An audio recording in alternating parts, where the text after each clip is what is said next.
Bien, chicos y chicas, estamos en la clase 11 que ya introduce eh, o sigue desarrollando, en verdad, porque la clase 10 también tratamos algunos temas relacionados con el último trabajo del semestre, que tiene que ver específicamente con esto. El trabajo, de hecho, se denomina plan maestro.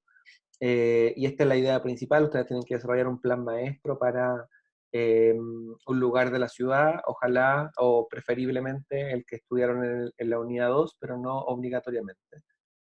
Eh, y vamos a hablar de algunos conceptos principalmente relacionados con esta idea de plan maestro.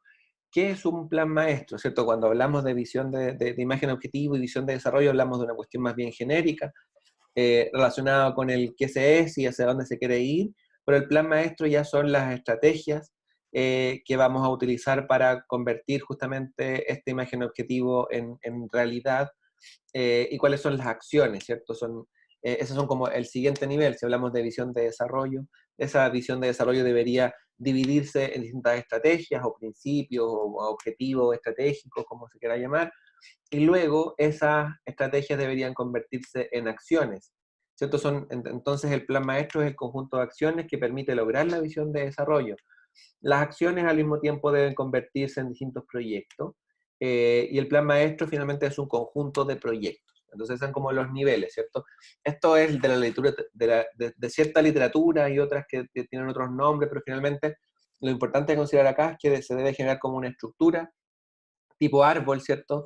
Desde una visión de desarrollo o imagen objetivo a estrategias, a acciones para que esas estrategias se vuelvan realidad y a proyectos, ¿cierto? Esas acciones pueden convertirse en más de un proyecto. Pero lo más importante, y que es lo que vamos a considerar como parte importante del trabajo de esta última unidad, es el orden y priorización de estos proyectos, ¿cierto? Justamente un plan maestro no solamente dice cuáles son las cosas que hay que hacer, sino que dice en qué momento hay que hacerlas y cuáles son las más importantes. Y eso es lo que vamos a revisar en esta clase. Un plan más, bueno, también considerar de que este tipo de cuestiones tiene como otros, tiene algunos sinónimos, ¿cierto? Master plan en inglés o plan director en algunos casos.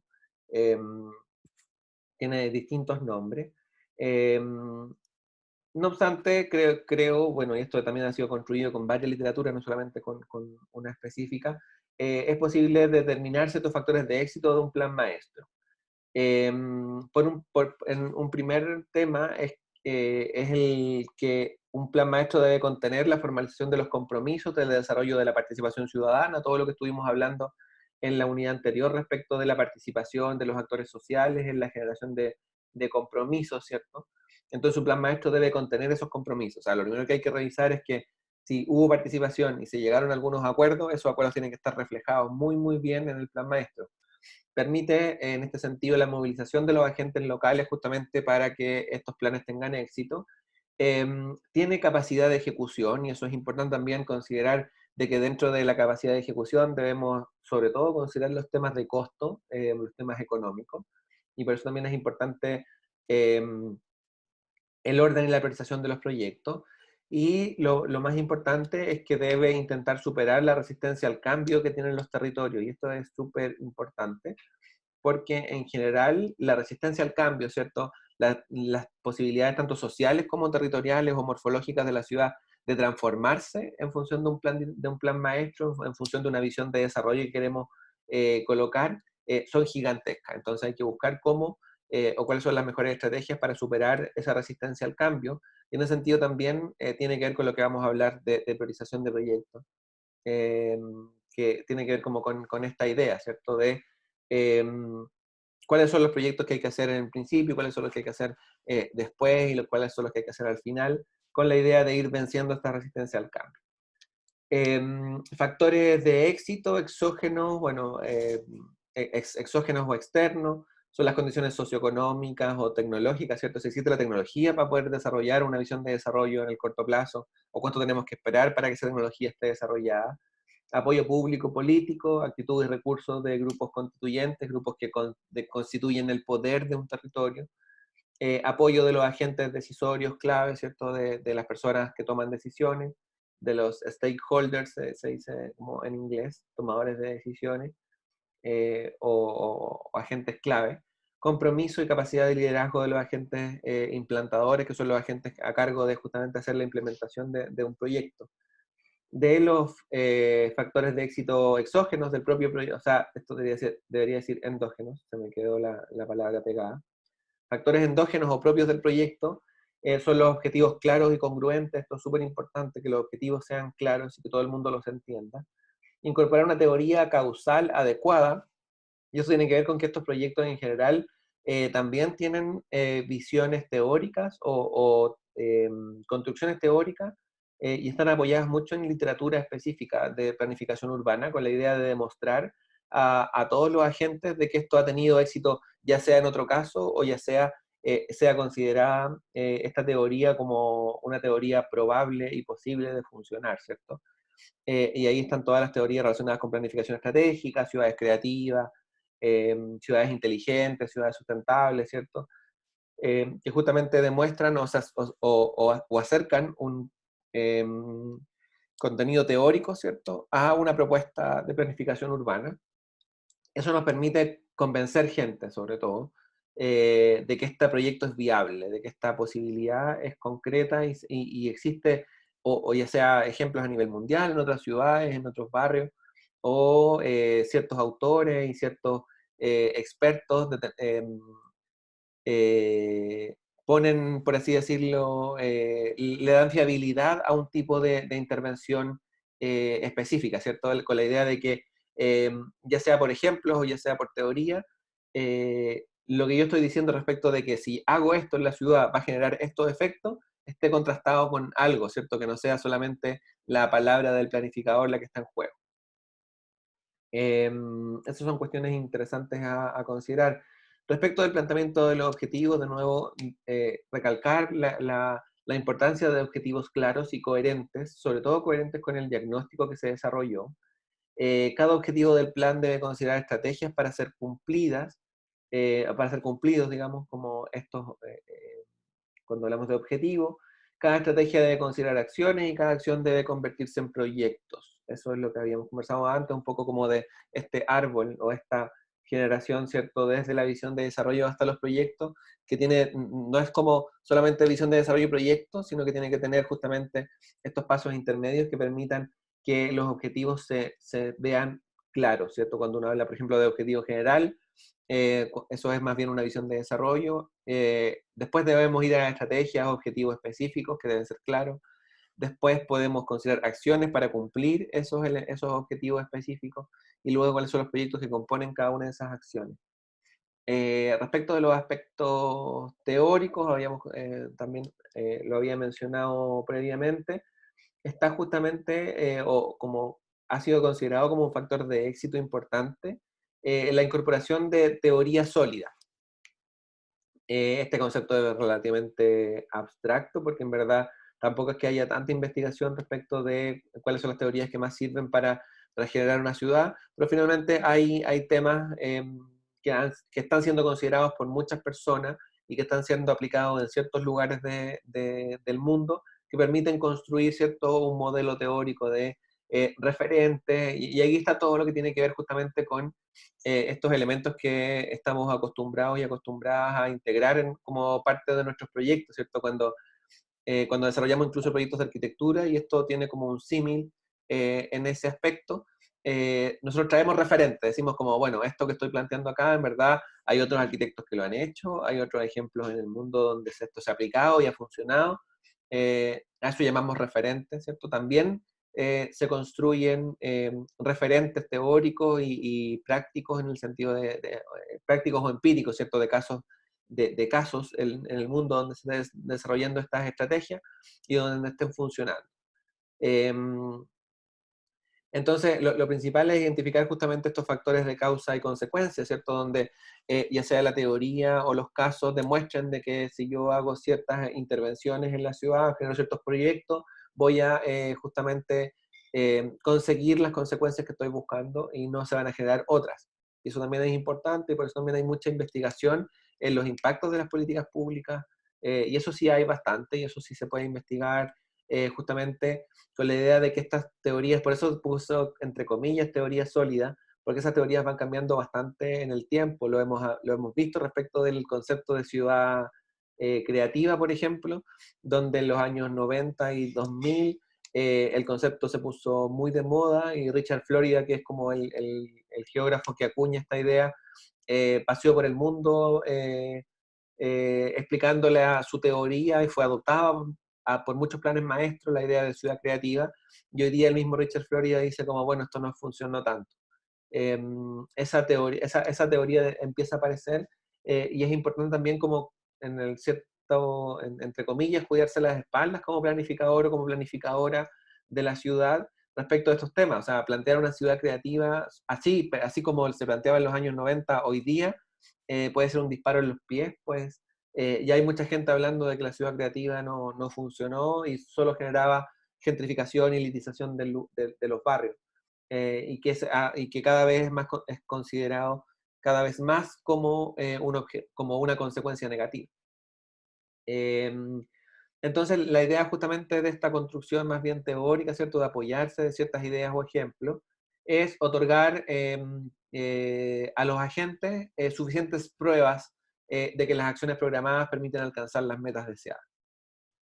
Em, Respecto del plan, nuevamente, es importante también considerarlo como un proceso y justamente en ese sentido la estructura de un plan tiene que ver también con no solamente un listado de proyectos, sino que también con etapas y ordenamiento de prioridades.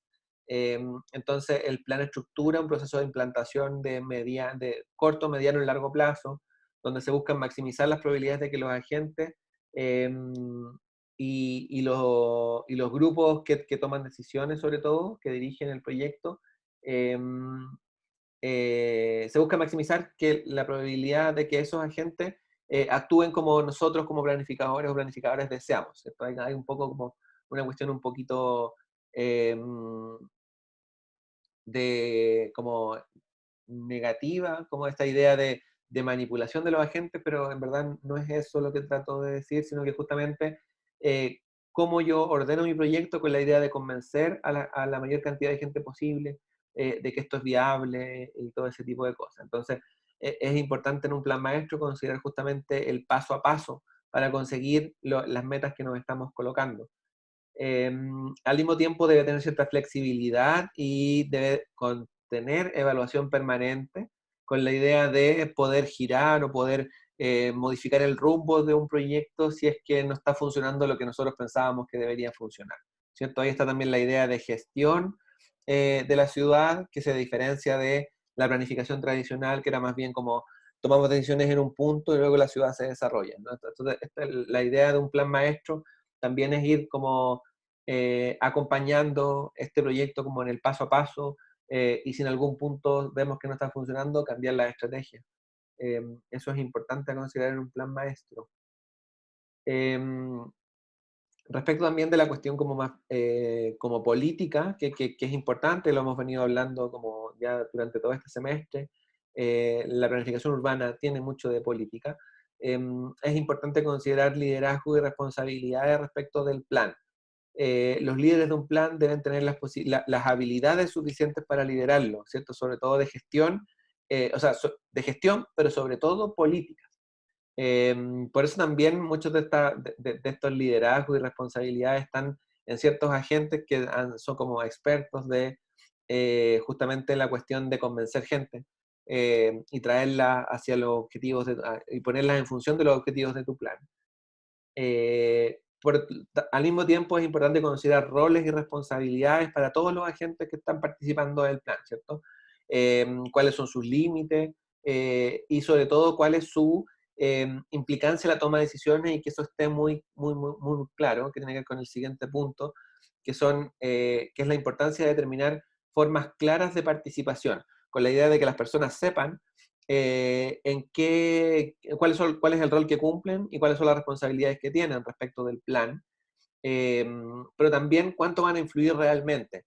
Es muy negativo cuando se generan muchas expectativas respecto de la participación ciudadana, por ejemplo, cuando se plantea desde los objetivos de un plan que la participación ciudadana va a ser muy importante y se abren muchos espacios de participación y donde la gente está se implica mucho y participa mucho, después decir como no, en verdad las decisiones las vamos a tomar unos pocos, eso también es un disparo en los pies respecto a este tipo de proyectos. Desde el principio, las formas de participar e incidir en las decisiones tiene que ser muy, muy clara.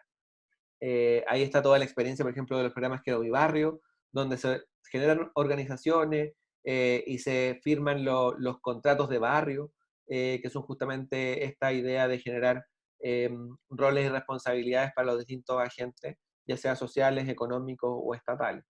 En ese sentido también todos estos elementos permiten que el proyecto, que el plan maestro sea apoyado por los grupos constituyentes del poder, los representantes políticos de un territorio. Eh, y por último, respecto de la consistencia del plan, esto es lo más importante.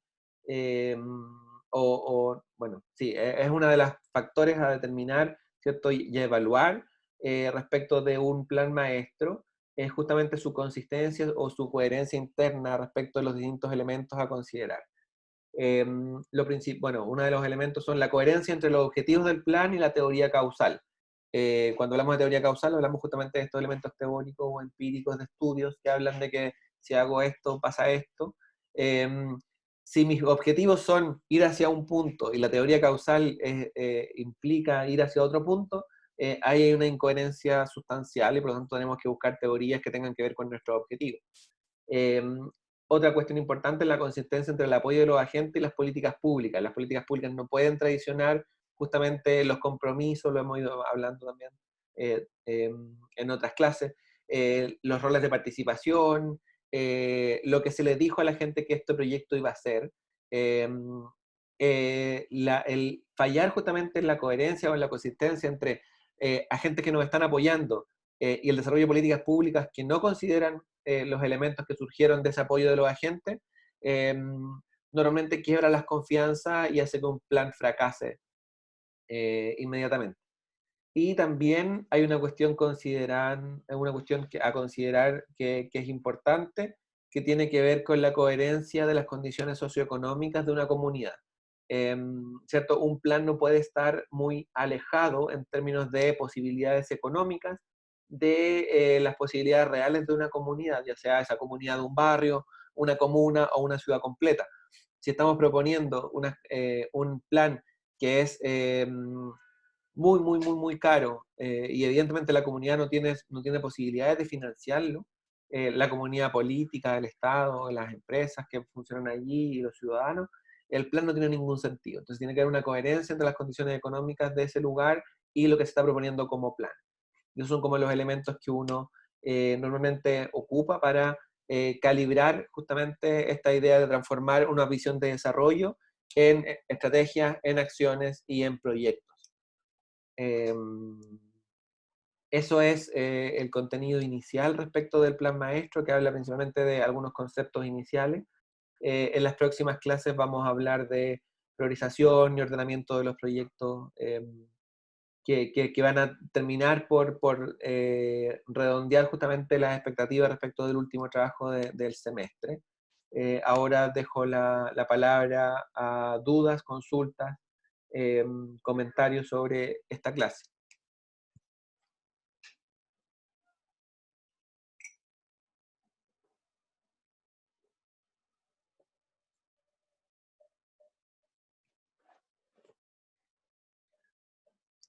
Bien, si no hay dudas, entonces cerramos este contenido y vamos inmediatamente a revisar el ejercicio final del curso.